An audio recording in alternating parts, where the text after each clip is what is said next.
ನಮಸ್ಕಾರ ಸ್ನೇಹಿತರೆ, ಭಾರ್ಗವ್ಸ್ all in one ಚಾನಲ್ಗೆ ಸ್ವಾಗತ. ನಾನು ಮಾಲಾಶ್ರೀ. ತುಂಬ ದಿನಗಳ ನಂತರ ವಿಡಿಯೋನ ಮಾಡ್ತಾ ಇದ್ದೀನಿ. ಯಾಕೆ ಅಂದರೆ ಸ್ವಲ್ಪ ಹೆಲ್ತ್ ಇಶ್ಯೂಸ್ ಇತ್ತು, ಅದಕ್ಕೋಸ್ಕರ ವೀಡಿಯೋಸನ್ನು ಮಾಡಲಿಲ್ಲ. ಜೊತೆಗೆ ನಮ್ಮ ಮನೆಯಲ್ಲಿ ಮನೆ ದೇವರ ಹಬ್ಬ ಇರೋದರಿಂದ ಕದ್ರುಣಿಮೆ, ಈ ಹಬ್ಬಕ್ಕೋಸ್ಕರ ಮನೆಯೆಲ್ಲ ಕ್ಲೀನಿಂಗು ಹಾಗೆ ಪಾತ್ರೆಗಳು ತೊಳೆಯುವಂಥದ್ದು ಎಲ್ಲ ಪ್ರೊಸೀಜರ್ ಇರೋದ್ರಿಂದ ವೀಡಿಯೋಸ್ ಮಾಡೋದಕ್ಕೆ ಹಾಗೆ ಅಪ್ಲೋಡ್ ಮಾಡೋದಕ್ಕೆ ಸಾಧ್ಯ ಆಗಲಿಲ್ಲ. ಸ್ವಲ್ಪ ಗ್ಯಾಪ್ ತಗೊಂಡು ಮತ್ತೆ ಒಂದು ವಿಡಿಯೋನ ಅಪ್ಲೋಡ್ ಮಾಡೋಣ ಅಂತ ಹಬ್ಬ ಮುಗಿದ್ಮೇಲೆ ಮಾಡ್ತಾಯಿದ್ದೀನಿ. ನೋಡಿ, ನಿಮ್ಮ ಎಲ್ಲರಿಗೂ ಇಷ್ಟ ಆಗುತ್ತೆ ಐ ಹೋಪ್ ಅನ್ಕೋತೀನಿ. ಮನೆ ಕ್ಲೀನಿಂಗ್ ಅಂತ ಬಂದಾಗ ನಾನು ಮೊದಲನೇ ಸರಿ ಸ್ಟಾರ್ಟ್ ಮಾಡಿದ್ದು ಮನೆ ಹತ್ರ ಬೆಳೆಸೋಂಥ ಬಾಳೆ ಗಿಡಗಳ ಕ್ಲೀನಿಂಗ್ ಮಾಡ್ತಾಯಿದ್ದೀನಿ. ಇದು ತುಂಬ ಒಣಗಿರೋ ಎಲೆಗಳು ಜಾಸ್ತಿ ಇದ್ದಿದ್ದರಿಂದ ಇದನ್ನು ಫಸ್ಟ್ ಕ್ಲೀನ್ ಮಾಡೋಣ ಅಂತ ತುಂಬ ದಿನದಿಂದ ಅಂದ್ಕೊತಿದ್ದೆ, ಆಗಿರಲಿಲ್ಲ. ಹೇಗೂ ಕ್ಲೀನ್ ಮಾಡಬೇಕು ಅಂತ ಸ್ಟಾರ್ಟ್ ಮಾಡಿದೆ. ಆ್ಯಂಡ್ ನನ್ನ ಜೊತೆಗೆ ನನ್ನ ಮಗ ಸಹ ಸಾಥ್ ಕೊಟ್ಟ, ನನಗೆ ಹೆಲ್ಪ್ ಮಾಡ್ದ. ಇಬ್ಬರೂ ಸೇರಿ ನಾನು ಕ್ಲೀನಿಂಗನ್ನು ಮಾಡ್ಕೋತಾ ಇದ್ದೀನಿ. ಬಹಳಷ್ಟು ಒಣಗಿರುವಂಥ ಎಲೆಗಳು ಹಾಗೆ ಬಾಳೆ ಗಿಡಕ್ಕೆ ಅಂತಲೇ ಒಂದು ಹುಳ ಬೀಳುತ್ತೆ, ಅದರಿಂದ ಸಹ ಒಂದು 4-5 ಮರಗಳು ಸಹ ಹುಳದಿಂದ ಸತ್ತು ಹೋಗಿತ್ತು. ಅದನ್ನೆಲ್ಲ ಕ್ಲೀನ್ ಮಾಡ್ಕೊತಾ ಇದ್ದೆ. ಕ್ಲೀನ್ ಮಾಡ್ಕೊಳ್ಳೋವಂಥ ಟೈಮಲ್ಲಿ ಆಲ್ಮೋಸ್ಟ್ ಒಂದು 2 ಅವರ್ಸ್ ಆಗೇ ಹೋಯಿತು. ಇದು ಬಂದು ದೋಟಿ ಕುಡುಗೋಲು ಅಂತ ಹೇಳ್ತಾರೆ. ಅನ್ಎಕ್ಸ್ಪೆಕ್ಟೆಡ್ಲಿ ಇದು ನಾನೇ ಮುರಿದ್ಬಿಟ್ಟೆ. ಇದು ಮುರಿದೋದ ಕಾರಣ ಕ್ಲೀನಿಂಗ್ ಪ್ರೊಸೀಜರು ಅರ್ಧಕ್ಕೆ ಸ್ಟಾಪ್ ಆಯಿತು. ಇಲ್ಲ ಅಂದಿದ್ದರೆ ಫುಲ್ ಕ್ಲೀನ್ ಮಾಡಿ ಇದನ್ನೆಲ್ಲ ಮುಗಿಸ್ಬೋದಿತ್ತು. ಇದಾದಮೇಲೆ ಬಾಳೆಗೊನೆ ಪಾಕಕ್ಕೆ ಬಂದಿತ್ತು, ಅದನ್ನು ಕಟ್ ಮಾಡ್ಕೊಂಡ್ವಿ. ನಮ್ಮ ಮನೆಯವರು ಬಾಳೆ ದಿಂಡನ್ನು ತೆಗೆದು ಅಲ್ಲೊಂದು ಹೋಲ್ ಮಾಡ್ತಿದ್ದಾರೆ. ಈ ನೀರು ಕುಡಿಯೋದಕ್ಕೆ ಬಹಳ ಅಂದರೆ ಬಹಳ ಉಪಯುಕ್ತವಾಗಿರುತ್ತೆ.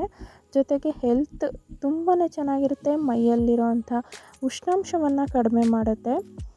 ಈ ರೀತಿ ಹೋಲ್ ಮಾಡಿ ಸೆಂಟ್ರಲ್ಲಿ ಹೋಲ್ ನಮಗೆ ಎಷ್ಟಾಗುತ್ತೋ ಅಷ್ಟು ಹೋಲ್ ಮಾಡಿದಷ್ಟು ಚೆನ್ನಾಗಿರೋದು ನೀರು ಸಿಗುತ್ತೆ ನಮಗೆ. ನಮ್ಮ ಮನೆಯವರು ಆದಷ್ಟು ಒಳಗಡೆಗೆ ಹೋಲ್ ಮಾಡ್ತಾಯಿದ್ದಾರೆ. ಈ ಹೋಲ್ ಮಾಡಿದಾದ್ಮೇಲೆ ಇದಕ್ಕೆ ಸ್ವಲ್ಪ ಜೀರಿಗೆ ಮತ್ತು ಮೆಣಸನ್ನು ಕುಟ್ಟಿ ಹಾಕಬೇಕಾಗುತ್ತೆ. ಇದರಿಂದ ಏನಾಗುತ್ತೆ ಅಂದರೆ ಜೀರಿಗೆಯಿಂದ ಪಿತ್ತನಾಶ ಆಗುತ್ತೆ, ಹಾಗೆ ಟೇಸ್ಟ್ ವೈಸ್ ಸಹ ಚೆನ್ನಾಗಿರುತ್ತೆ. ಆ್ಯಂಡ್ ಮೆಣಸು ಸಹ ಆರೋಗ್ಯಕ್ಕೆ ಒಳ್ಳೆಯದೇ. ಈ ರೀತಿ ಮಾಡೋದ್ರಿಂದ ಈ ನೀರು ನಮಗೆ ಮೂತ್ರಪಿಂಡದ ಒಂದು ಯಾವುದೇ ಥರದ ಹಾನಿ ಏನಾದರೂ ಆಗಿದ್ದರೆ ಅದನ್ನು ಕ್ಯೂರ್ ಮಾಡುತ್ತೆ. ಜೊತೆಗೆ ಹೊಟ್ಟೆ ಸಹ ತಂಪಾಗಿಟ್ಟಿರುತ್ತೆ, ದೇಹ ಸಹ ತಂಪಾಗಿರುತ್ತೆ. ನೋಡ್ತಾ ಇರ್ಬೋದು ನೀವು, ಎಲ್ಲ ಹೋಲ್ ತೆಗೆದಾಕಿದ್ದಾರೆ. ಅದರಲ್ಲಿ ಎಕ್ಸ್ಟ್ರಾ ವೈಸ್ ನೀರನ್ನು ಎಲ್ಲ ಸೌಟಿನ ಸಹಾಯದಿಂದ ತೆಗೆದು ಹೊರಗಡೆ ಹಾಕ್ತಾಯಿದ್ದಾರೆ. ಈ ರೀತಿ ಹೊರಗಡೆ ಹಾಕಿ ಇನ್ನೂ ಸಹ ಅಗಲವಾಗಿ ಮಾಡ್ಬೋದು. ನಾವು ಇಷ್ಟೇ ಸಾಕು ಅಂತ ಅಂದ್ಕೊಂಡು ಹೋಲನ್ನು ಮಾಡ್ಕೊಂಡ್ವಿ. ಇದನ್ನು ಒಂದು ಕವರಿನ ಸಹಾಯದಿಂದ ಇದನ್ನು ಮುಚ್ಚಿಡಬೇಕಾಗುತ್ತೆ. ಮುಚ್ಚಿಟ್ಟ ನೆಕ್ಸ್ಟ್ ಡೇ ನೀರು ಆಲ್ಮೋಸ್ಟ್ ಎಲ್ಲ ತುಂಬ್ಕೊಂಬಂದಿರುತ್ತೆ. ಯಾವುದೇ ಕಾರಣಕ್ಕೂ ಬಟ್ಟೆಯನ್ನು ಕಟ್ಟಿ ಬಿಡಬಾರ್ದು, ಬಟ್ಟೆಯಿಂದ ಆ ನೀರು ಎಲ್ಲ ಹೊರಗಡೆ ಬಂದುಬಿಡುತ್ತೆ, ತುಂಬಿರುವಂಥ ನೀರು. ವೇಸ್ಟ್ ಆಗುತ್ತೆ. ಹಾಗಾಗಿ ಕವರನ್ನು ಹಾಕ್ಕೊಳ್ಳೋದು ಒಳ್ಳೆಯದು. ನಾನಿಲ್ಲಿ ಜೀರಿಗೆನ ಕುಟ್ಟಿ ಪುಡಿ ಮಾಡಿ ಅದರಲ್ಲಿ ಹಾಕ್ತಾಯಿದ್ದೀನಿ. ಇದು ಹಾಕಿದ್ಮೇಲೆ ಒಂದು ಕವರ್ ಸಹಾಯದಿಂದ ಕ್ಲೋಸ್ ಮಾಡ್ತಾಯಿದ್ದೀವಿ. ಕವರನ್ನೇ ಯಾಕೆ ಹಾಕಬೇಕು ಅಂತ ಹೇಳಿದ್ರೆ, ಬಟ್ಟೆ ಕಟ್ಟೋದ್ರಿಂದ ಕಪ್ಪು ಹುಳುಗಳು ಸ್ಟಾರ್ಟ್ ಆಗುತ್ತೆ. ಕಪ್ಪು ಹುಳುಗಳು ಸ್ಟಾರ್ಟ್ ಆಗಿ ಒಳಗಡೆ ಹೊರಟೋಗುತ್ತೆ. ಹಾಗಾಗಿ ಕವರನ್ನು ಯೂಸ್ ಮಾಡೋದು ಬೆಟರ್ ಅಂತ ಹೇಳಿ ನಾನು ಕವರನ್ನು ಕೊಟ್ಟೆ. ನಮ್ಮ ಮನೆಯವರು ಆ ಕವರನ್ನು ಕ್ಲೋಸ್ ಮಾಡಿ ಮತ್ತು ನೆಕ್ಸ್ಟ್ ಡೇ ಇದನ್ನು ಓಪನ್ ಮಾಡೋಣ ಅಂತ ಹೇಳಿ ಬಿಟ್ವಿ. ಆ್ಯಂಡ್ ಮರುದಿನ ಬೆಳಗ್ಗೆ ನಾನು ಹೊರಗಡೆ ಬಂದು ನೋಡಿದಾಗ ಆಲ್ಮೋಸ್ಟ್ ನೀರು ತುಂಬಿತ್ತು. ಜೊತೆಗೆ ಮತ್ತೊಂದು ಬಾಳೆಗೊನೆಯಲ್ಲಿ ಹೂ ಬಿಟ್ಟಿತ್ತು, ಅದನ್ನು ನಮ್ಮ ಮನೆಯವರು ಕಟ್ ಮಾಡಿ ಕೊಟ್ಟರು. ಈ ಬಾಳೆ ಗಿಡದ ಹೂವಿಂದ ಸಹ ತುಂಬಾ ಪ್ರಯೋಜನ ಇದೆ. ನಮ್ಮ ದೇಹಕ್ಕೆ, ಆರೋಗ್ಯಕ್ಕೆ ಬಹಳ ಅಂದರೆ ಬಹಳ ಉಪಯೋಗ ಇದೆ. ಯಾರಿಗೆಲ್ಲ ದೇಹದ ಉಷ್ಣಾಂಶದ ಹಾಗೆ ನಾರಿನ ಕೊರತೆ ಇದೆ ಅಂತಾದರೆ ಅಂಥವರೆಲ್ಲರೂ ಸಹ ಬಾಳೆ ಹೂವನ್ನು ಪಲ್ಯ ಮಾಡಿ ತಿನ್ಬೋದು. ನಮ್ಮ ಮನೆಯವರು ಬಾಳೆ ಗಿಡಕ್ಕೆ ನೀರು ಹೋಗೋದಕ್ಕೆ ಜಾಗ ಮಾಡಿಕೊಡ್ತಾಯಿದ್ರು. ನಾನು ನೆಕ್ಸ್ಟ್ ವಿಡಿಯೋದಲ್ಲಿ ಬಾಳೆ ದಿಂಡಿನ ಪಲ್ಯ ಹೇಗೆ ಮಾಡೋದು, ಜೊತೆಗೆ ಅದರ ಆರೋಗ್ಯಕ್ಕೆ ಬೆನಿಫಿಟ್ ಏನೇನಿರುತ್ತೆ ಅನ್ನೋದನ್ನು ನಿಮಗೆ ತಿಳಿಸ್ಕೊಡ್ತೀನಿ. ನೆಕ್ಸ್ಟ್ ನೀವು ನೋಡ್ತಿರೋದು ಆಲ್ಮೋಸ್ಟ್ ನೀರು ಕವರ್ ತುಂಬ ತುಂಬಿಕೊಂಡಿದೆ. ನೀವು ನೋಡ್ತಿರ್ಬೋದು ವಿಡಿಯೋದಲ್ಲಿ ಎಷ್ಟು ನೀರಿದೆ ಅಂತ. ಇದೊಂದು 2 ಲೀಟ್ರ್ ಅಥವಾ 3 ಲೀಟ್ರ್ವರೆಗೂ ನೀರು ಸಿಕ್ತು ನಮಗೆ. ಇದು ಆಲ್ಮೋಸ್ಟ್ ಹೇಗಪ್ಪ ಕುಡಿಯೋದು ಅಂತ ಅಂದ್ಕೊಳ್ಳೋವಂಥ ಅವಶ್ಯಕತೆ ಏನೂ ಇಲ್ಲ. ಇದು ನಾರ್ಮಲ್ ವಾಟರ್ ಥರನೇ ಇರುತ್ತೆ. ಸ್ವಲ್ಪ ಫ್ಲೇವರು ಎಳನೀರಿನ ಥರ ಫ್ಲೇವರ್ ಇರುತ್ತೆ. ಟೇಸ್ಟ್ ವೈಸು ಯಾವುದೇ ಥರದ ವೇರಿಯೇಷನ್ಸ್ ಏನೂ ಇರೋದಿಲ್ಲ. ನಾರ್ಮಲ್ ವಾಟರ್ ಥರನೇ ಇರುತ್ತೆ. ಕಹಿ ಅಂತಾಗಲಿ ಅಥವಾ ಜಿಡ್ಡಂತಾಗಲಿ ಏನೂ ಇರೋದಿಲ್ಲ. ಆರಾಮಾಗಿ ಯಾರು ಬೇಕಿದ್ದರೂ ಈಸಿಯಾಗಿ ಕುಡಿಬೋದು. ಅಷ್ಟು ನೀಟಾಗಿರುತ್ತೆ ಆ್ಯಂಡ್ ತಂಪಾಗಿರುತ್ತೆ. ತುಂಬ ಕೋಲ್ಡ್ ಆಗಿರುತ್ತೆ ಈ ನೀರು. ದೇಹದ ಉಷ್ಣಾಂಶನ ಕಮ್ಮಿ ಮಾಡೋದಕ್ಕೆ ಇದು ಬೆಸ್ಟ್ ಅಂತಲೇ ಹೇಳ್ಬೋದು. ನೀವು ನೋಡ್ತಿರ್ತೀರ ಎಷ್ಟು ಆಳ ಮಾಡಿದ್ವಿ, ಅದರ ತುಂಬಿ ಹೊರಗಡೆ ಬಂತು. ಸೊ ಕವರ್ ಹಾಕಿರಲಿಲ್ಲ ಅಂದರೆ ಎಲ್ಲ ನೀರು ವೇಸ್ಟ್ ಆಗಿರೋದು. ಕವರ್ ಹಾಕಿರೋದ್ರಿಂದ ಆ ಕವರ್ ಒಳಗಡೆನೇ ಎಲ್ಲ ಸ್ಟಾಕ್ ಇತ್ತು ನೀರು. ಸೊ ಅದನ್ನು ತಗೊಂಡು ಆ ಓಲಲ್ಲಿರೋವಂಥ ನೀರನ್ನು ಸಹ ತೊಗೊತಾ ಇದ್ದಾರೆ ನಮ್ಮ ಮನೆಯವರು. ಇದು ಮನೆ ಪ್ರತಿಯೊಬ್ಬರು ಮಕ್ಕಳು ದೊಡ್ಡವರು ಅಂತ ಯಾರು ಬೇಕಿದ್ದರೂ ಸಹ ತೊಗೋಬೋದು. ನಾವು ಪ್ರತಿ ಸರಿ ಬಾಳೆ ಗಿಡನ ಹೊಡೆದಾಗ ಇದೇ ರೀತಿಯೇ ಮಾಡಿ ನಾವು ನೀರನ್ನ ತೊಗೊತೀವಿ. ಇದು ನಮಗೆ ರೂಢಿಯಾಗಿದೆ. ಯಾರಿಗೆಲ್ಲ ಕಿಡ್ನಿ ಸ್ಟೋನ್ ಆಗಿದೆ ಅಂಥವರು ಸಹ ಇದನ್ನು ಯಥೇಚ್ಛವಾಗಿ ಬಳಸೋದು ಉತ್ತಮವಾಗಿರುತ್ತೆ. ಜೊತೆಗೆ ಈ ಬಾಳೆ ದಿಂಡಿನ ಪಲ್ಯ ಇದನ್ನು ಸಹ ನಾನು ನೆಕ್ಸ್ಟ್ ವೀಡಿಯೋದಲ್ಲಿ ಹೇಗೆ ಮಾಡೋದು ಅಂತ ನಿಮಗೆ ಆ ಪ್ರೊಸೀಜರ್ನ ತೋರಿಸ್ತೀನಿ. ಈ ಬಾಳೆ ದಿಂಡಿನ ಪಲ್ಯನ ಯಾರಿಗೆಲ್ಲ ಕಿಡ್ನಿ ಸ್ಟೋನ್ ಇದೆ ಅಂಥವರು ವಾರಕ್ಕೆ ಒಂದು ಸರಿ ಆದರೂ ತಿಂತಾ ಬಂದರೆ ಕಿಡ್ನಿ ಸ್ಟೋನ್ ತಾನಾಗೇ ಕರಗುತ್ತೆ. ನಾನು ಆಗಲೇ ಹೇಳಿದೆ, ಈ ನೀರು ಮೂತ್ರಪಿಂಡದ ಆರೋಗ್ಯಕ್ಕೆ ಬಹಳ ಒಳ್ಳೆಯದು ಅಂತ. ಅದು ನಿಜ. ಯಾಕೆ ಅಂದರೆ ನಮ್ಮ ಮೂತ್ರಪಿಂಡ ಕೆಲವೊಂದು ಸರಿ ಸೋಂಕಿಗೆ ಒಳಗಾಗಿರುತ್ತೆ. ಅಂಥವ್ರಿಗೂ ಸಹ ಇದು ಬಹಳ ಉಪಯೋಗ ಆಗಿರುತ್ತೆ ಆ ಸೋಂಕನ್ನು ಕಮ್ಮಿ ಮಾಡೋದಕ್ಕೆ. ಆ್ಯಂಡ್ ನೆಕ್ಸ್ಟ್ ನಾನು ಮನೆಯೆಲ್ಲ ಕ್ಲೀನ್ ಮಾಡ್ಕೋಬೇಕಾದ್ರೆ ನಿಮಗೆ ತೋರಿಸ್ತಿದ್ದೀನಿ. ಮನೆ ಪಾತ್ರೆ ಎಲ್ಲ ತೆಗೆದು ಉಜ್ಜಿ ತೊಳೆದು ಕ್ಲೀನ್ ಮಾಡ್ಕೊತಾ ಇದ್ದೀನಿ. ಎಲ್ಲ ಬಿಸಿಲಿಗೆ ಹಾಕಿದ್ದೆ. ನಮ್ಮ ಕಡೆ ಇದನ್ನು ಇಟ್ಕೋಲು ಮೆಟ್ಕೋಲು ಅಂತ ಹೇಳ್ತಾರೆ. ಸೊ ಮುದ್ದೆ ಮಾಡೋವಂಥದ್ದು. ಇದನ್ನು ಸಹ ತೋರಿಸ್ತಾ ಇರಬೇಕಾದ್ರೆ ನಮ್ಮ ಅತ್ತೆ ನನ್ನನ್ನು ಕರೆದು ತೊಳೆದಿರೋವಂಥ ಗ್ಲಾಸ್ಗಳು ನೀರಲ್ಲಿ ಹಾಕಿದ್ದೀನಿ, ಹೇಗೆಲ್ಲ ಕಾಣಿಸ್ತಿದೆ ನೀಟಾಗಿ, ಇದನ್ನು ಶೂಟ್ ಮಾಡ್ಕೊಬಾ ಅಂತ ಕರೆದ್ರು. ಸೊ ಅದನ್ನು ಹೋಗಿ ನಾನು ನೋಡ್ತಾ ಇದ್ದೆ. ಶೂಟ್ ಮಾಡಬೇಕಾದ್ರೆ ಅವರು ಖುಷಿಯಿಂದ ನಗ್ತಿದ್ರು, ನನ್ನನ್ನು ತೋರಿಸ್ಬೇಡ ಅಂತ. ಸೊ ತೊಳೆದಿರೋವಂಥ ಇಷ್ಟು ಪಾತ್ರೆಗಳನ್ನು ಸಹ ಜೋಡಿಸ್ಕೋಬೇಕಾಯಿತು. ಹಬ್ಬ ಅಂತ ಬಂದಾಗ ಆಲ್ಮೋಸ್ಟ್ ವರ್ಷಕ್ಕೆ ಒಂದು ಸರಿ ಬರುವಂಥ ಹಬ್ಬ ಇದು. ಇಲ್ಲಿ ನಾವು ಮನೆ ದೇವರ ಹಬ್ಬನ ತುಂಬಾ ಭಕ್ತಿಪೂರ್ವಕವಾಗಿ ಮಾಡಬೇಕಾಗಿರುತ್ತೆ. ಸೊ 15 ಡೇಸ್ ಮುಂಚೆ, ಹಬ್ಬಕ್ಕೆ ಮುಂಚೆ ನಾವು ನಾನ್ ವೆಜ್ಜನ್ನು ಬಿಡ್ತೀವಿ. ಹಬ್ಬ ಆದಮೇಲೆ 15 ಡೇಸ್ ನಾನ್ ವೆಜ್ಜನ್ನು ಬಿಡ್ತೀವಿ. ಮನೆಯಲ್ಲಿ ಆಲ್ಮೋಸ್ಟ್ 1 ತಿಂಗಳಷ್ಟು ನಾನ್ ವೆಜ್ ತಿನ್ನೋದಿಲ್ಲ. ಸೊ ಬೆಳಗ್ಗೆ ನಾನು ಟಿಫನ್ಗೋಸ್ಕರ ಉಪ್ಮಾ ಮಾಡ್ತಾಯಿದ್ದೀನಿ. ರವೆ ಉಪ್ಮಾ ಮಾಡ್ಕೋತಾ ಇದ್ದೀನಿ. ಜೊತೆಗೆ ಮಕ್ಕಳಿಗೆ ಹಾಲನ್ನು ಸಹ ಕಾಯಿಸ್ಕೋತಾ ಇದ್ದೀನಿ. ನಾನು ಉಪ್ಪಿಟ್ಟಲ್ಲಿ ಆಲ್ಮೋಸ್ಟ್ ಒಂದು 2-3 ವಿಧವಾದಂಥ ಮೆಥಡಲ್ಲಿ ನಾನು ಉಪ್ಪಿಟ್ಟನ್ನು ಮಾಡ್ತಾಯಿದ್ದೀನಿ. ಸೊ ಈಗಾಗಲೇ ಒಂದು ಮೆಥಡ್ ಉಪ್ಪನ್ನು ನಾನು ನಿಮಗೆ ಆಲ್ರೆಡಿ ವೀಡಿಯೋದಲ್ಲಿ ತೋರಿಸಿದ್ದೀನಿ. ಇದು ಸೆಕೆಂಡ್ ಟೈಪ್ ಆಫ್ ಉಪ್ಮಾ.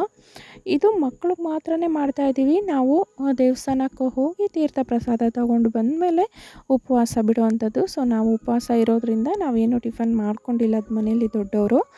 ಇದು ಮಕ್ಳಿಗೆ ಮಾತ್ರನೇ ಮಾಡ್ತಾಯಿದ್ದೀನಿ. ಈ ರೀತಿ ಒಂದು ಮೆಥಡಲ್ಲಿ ಉಪ್ಮಾ ಮಾಡಿದ್ರೆ ಅದು ಟೇಸ್ಟ್ ವೈಸ್ ತುಂಬಾ ಚೆನ್ನಾಗಿರುತ್ತೆ. ಆ್ಯಂಡ್ ನಾನು ಹೇಳಿದೆ ಮೂರು ಥರದ ಉಪ್ಮಾನ ನಾನು ಮಾಡ್ತೀನಿ ಅಂತ. ಆಲ್ಮೋಸ್ಟ್ ಒಂದನ್ನು ಮಾಡಿದ್ದೀನಿ. ಇದು ಸೆಕೆಂಡ್ ಟೈಪ್ ಆಫ್. ಇನ್ನು third type of jeera upma ಅಂತ ಮಾಡ್ತೀನಿ. ಅದನ್ನು ಸಹ ನೆಕ್ಸ್ಟ್ ವೀಡಿಯೋಗಳಲ್ಲಿ ನಿಮಗೆ ತೋರಿಸಿ ಶೇರ್ ಮಾಡ್ಕೊತೀನಿ. ಸೊ ನಾನಿಲ್ಲಿ ಒಂದು 2 ಕಪ್ಪಷ್ಟು ರವೆನ ಹುರ್ಕೋತಾ ಇದ್ದೀನಿ. ಚೆನ್ನಾಗಿ ಕೆಂಪಾಳ ರವೆನ ಹುರ್ಕೋಬೇಕು. ಇದಾದಮೇಲೆ ಹುರಿದಿಟ್ಕೊಳ್ಳೋವಂಥ ಬಾಣಲಿನೇ ಸ್ವಲ್ಪ ಎಣ್ಣೆಯನ್ನು ಹಾಕ್ಕೊಂಡು ಅದಕ್ಕೆ ಸಾಸಿವೆನ ಹಾಕ್ಕೊಂಡು ಚಿಟ್ಲಿಸ್ಕೋಬೇಕು. ಸಾಸಿವೆ ಚಿಟ್ಲಿದ ನಂತರ ಸ್ವಲ್ಪ ಮಟ್ಟಿಗೆ ಒಂದು 2 ಸ್ಪೂನಷ್ಟು ಉದ್ದಿನಬೇಳೆ ಜೊತೆಗೆ ಕಡಲೆಬೇಳೆನ ಹಾಕಿ ಫ್ರೈ ಮಾಡ್ಕೊತಾ ಇದ್ದೀನಿ. ಇದು ಫ್ರೈ ಆದಮೇಲೆ ಸ್ವಲ್ಪ ಕರಿಬೇವಿನ ಸೊಪ್ಪನ್ನು ಹಾಕ್ಕೊತಾ ಇದ್ದೀನಿ. ಕರಿಬೇವಿನ ಸೊಪ್ಪು ಹಾಕ್ಕೊಂಡ್ಮೇಲೆ ಹಚ್ಚಿಟ್ಕೊಂಡಿರೋವಂಥ ಈರುಳ್ಳಿ, ಟೊಮೆಟೊ ಹಾಗೆ ಹಸಿಮೆಣಸಿನ್ಕಾಯನ್ನು ಹಾಕ್ಕೋತಾ ಇದ್ದೀನಿ. ಇವೆಲ್ಲದನ್ನು ಹಾಕ್ಕೊಂಡು ಚೆನ್ನಾಗಿ ಫ್ರೈ ಮಾಡಿ ಒಳ್ಳೆ ಘಮ ಬರೋವರೆಗೂ ಫ್ರೈ ಮಾಡಬೇಕು. ಹಸಿ ವಾಸನೆ ಹೋಗಿ ಒಳ್ಳೆ ಫ್ಲೇವರ್ ಬರೋವರೆಗೂ ಫ್ರೈ ಮಾಡಿದ್ರೆ ಆಲ್ಮೋಸ್ಟ್ ಇದರ ಈರುಳ್ಳಿ ಘಮ ಉಪ್ಪಿಟ್ಟಿಗೆ ಬಹಳ ರುಚಿ ಕೊಡುತ್ತೆ. ಜೊತೆಗೆ ನಾನಿಲ್ಲಿ ಮೊದಲನೇ ಮೆಥಡಲ್ಲಿ ಮಾಡಿರೋ ಅಂಥ ಉಪ್ಮಾಗೆ ಫಸ್ಟೇ ತಣ್ಣೀರನ್ನು ಹಾಕಿ ಆಮೇಲೆ ಅದನ್ನು ಕುದಿಸಿ ಹುರಿದಿಟ್ಕೊಂಡಿರೋವಂಥ ರವೆನ ಹಾಕಿದ್ದೆ. ಬಟ್ ಈ ಒಂದು ಮೆಥಡ್ ಅಂದರೆ ಸೆಕೆಂಡ್ ಮೆಥಡಲ್ಲಿ ಮಾಡುವಂಥ ಉಪ್ಮಾಗೆ ಡೈರೆಕ್ಟಾಗಿ ಹುರಿದಿಟ್ಕೊಂಡಿರೋವಂಥ ರವೆನ ಈ ಒಗ್ಗರಣೆಗೆ ನಾವಿಲ್ಲಿ ಒಗ್ಗರಣೆ ಹಾಕ್ಕೊತಾ ಇದ್ದೀನಿ. ಈರುಳ್ಳಿ ಟೊಮೆಟೊ ಒಗ್ಗರಣೆ ಜೊತೆಗೇ ರವೆನೂ ಸಹ ಹಾಕ್ಕೊಂಡು ಮತ್ತೊಂದು ಸರಿ ಹುರ್ಕೋಬೇಕಾಗುತ್ತೆ. ಇದೇ ಥರ ಪ್ರೊಸೀಜರ್ ಸೆಕೆಂಡ್ ಮೆಥಡ್ ಉಪ್ಮಾ ಅಂತ ಹೇಳಿದ್ದು ನಾನು. ಈ ರೀತಿ ಮಾಡೋದ್ರಿಂದ ಉಪ್ಮಾ ಯಾವುದೇ ಕಾರಣಕ್ಕೂ ಗಂಟು ಕಟ್ಟೋದಿಲ್ಲ. ಕೆಲವೊಂದು ಸರಿ ತಣ್ಣೀರನ್ನು ಹಾಕಿ ಅದು ಕುದಿಸಿ ಉಪ್ಮಾ ಮಾಡೋದ್ರಿಂದ ಗಂಟುಗಳು ಕಟ್ಟುತ್ತೆ. ಅದು ಕುದೀತಿರ್ಬೇಕಾದ್ರೆ ಜೋರಾಗಿ ಸಿಡಿಯುತ್ತೆ, ಕೈ ಮೈಗೆಲ್ಲ ಇರುತ್ತೆ. ಅದಕ್ಕೋಸ್ಕರ ನಾನು ಈ ರೀತಿ ಒಂದು ಮೆಥಡಲ್ಲಿ ಮಾಡ್ತೀನಿ. ಇದು ಸಹ ತುಂಬ ಚೆನ್ನಾಗಿರುತ್ತೆ. ಟೇಸ್ಟ್ ವೈಸ್ ಮಾತ್ರ ಅದಕ್ಕೂ ಇದಕ್ಕೂ ಡಿಫ್ರೆಂಟ್ ಇದ್ದೇ ಇರುತ್ತೆ. ಸೊ ಜೀರಾ ಉಪ್ಮಾ ಸಹ ಒಳ್ಳೆ ಟೇಸ್ಟೇ ಬರುತ್ತೆ.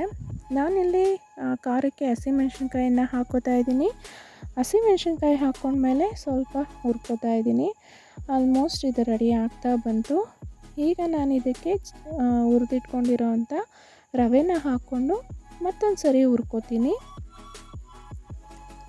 ನೀವು ವಿಡಿಯೋದಲ್ಲಿ ನೋಡ್ತಿರೋ ಅಂಥ ಪ್ರೊಸೀಜರನ್ನೇ ಫಾಲೋ ಮಾಡಿದ್ರೆ ಖಂಡಿತವಾಗ್ಲೂ ಕರೆಕ್ಟಾಗಿ ಬರುತ್ತೆ.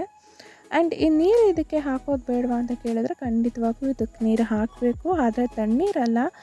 ನೀವು ನೆನ್ಪಿಟ್ಕೋಬೇಕು, ಈ ಪ್ರೊಸೀಜರಲ್ಲಿ ನೀವು ಉಪ್ಮಾ ಮಾಡಬೇಕಾದ್ರೆ ಯಾವುದೇ ಕಾರಣಕ್ಕೂ ತಣ್ಣೀರನ್ನು ಯೂಸ್ ಮಾಡಬಾರ್ದು. ಆಲ್ರೆಡಿ ಬಿಸಿ ಮಾಡಿ ಇಟ್ಕೊಂಡಿರೋ ಅಂಥ ನೀರನ್ನೇ ಬಳಸಬೇಕು. ಅಂದರೆ ಬಿಸಿ ನೀರನ್ನು ಎಷ್ಟು ಬೇಕೋ ಅಷ್ಟು ನೋಡಿಕೊಂಡು ಹಾಕ್ಕೊತಾ ಹೋಗಬೇಕು. ನೋಡಿ, ಈ ರೀತಿ ರವೆನ ಹಾಕಿ ಮತ್ತೊಂದು ಸರಿ ಫ್ರೈ ಮಾಡಿ ಆಮೇಲೆ ಬಿಸಿನೀರು ಹಾಕೋದ್ರಿಂದ ಗಂಟು ಕಟ್ಟೋದಿಲ್ಲ. ಎಲ್ಲ ಸಹ ಉಪ್ಪು ಖಾರ ಕರೆಕ್ಟಾಗಿ ಹಿಡಿಯುತ್ತೆ. ನಾನಿಲ್ಲಿ ಮುಂಚೆನೇ ಬಿಸಿ ನೀರನ್ನು ಕಾಯಿಸಿ ಇಟ್ಕೊಂಡಿದ್ದೆ, ಅದನ್ನೇ ಹಾಕ್ಕೊಂಡು ಕಲಿಸ್ಕೊತಾ ಇದ್ದೀನಿ. ಇದಕ್ಕೆ ನಾನು ಆಂಧ್ರ ಸ್ಟೈಲಲ್ಲಿ ಹಾಲು ಉಪ್ಮಾ ಅಂತ ಮಾಡ್ತಾರೆ. ಹಾಲನ್ನು ಹಾಕಿ ಉಪ್ಮಾ ಮಾಡೋದು, ಅದನ್ನು ಸಹ ನೆಕ್ಸ್ಟ್ ಟೈಮ್ ವಿಡಿಯೋದಲ್ಲಿ ನಿಮ್ಮ ಜೊತೆ ಶೇರ್ ಮಾಡ್ಕೋತೀನಿ. ಸೊ ಅದನ್ನು ಸೇರಿಸಿದ್ರೆ ಆಲ್ಮೋಸ್ಟ್ 4 ಥರದ ಉಪ್ಮಾ ಆಗುತ್ತೆ. ಸೊ ಈ ರೀತಿ ಒಂದು ಮೆಥಡಲ್ಲಿ ಉಪ್ಪಿಟ್ಟನ್ನು ಮಾಡ್ಕೊಳ್ಳೋದ್ರಿಂದ ಉಪ್ಪಿಟ್ಟು ಕಾಂಕ್ರೀಟ್ ಅಂತ ಮೂಗು ಮುರಿಯೋಂಥವರು ಸಹ ಖುಷಿಯಾಗಿ ತಿಂತಾರೆ. ಅವ್ರಿಗೂ ಟೇಸ್ಟ್ ಇಷ್ಟ ಆಗುತ್ತೆ.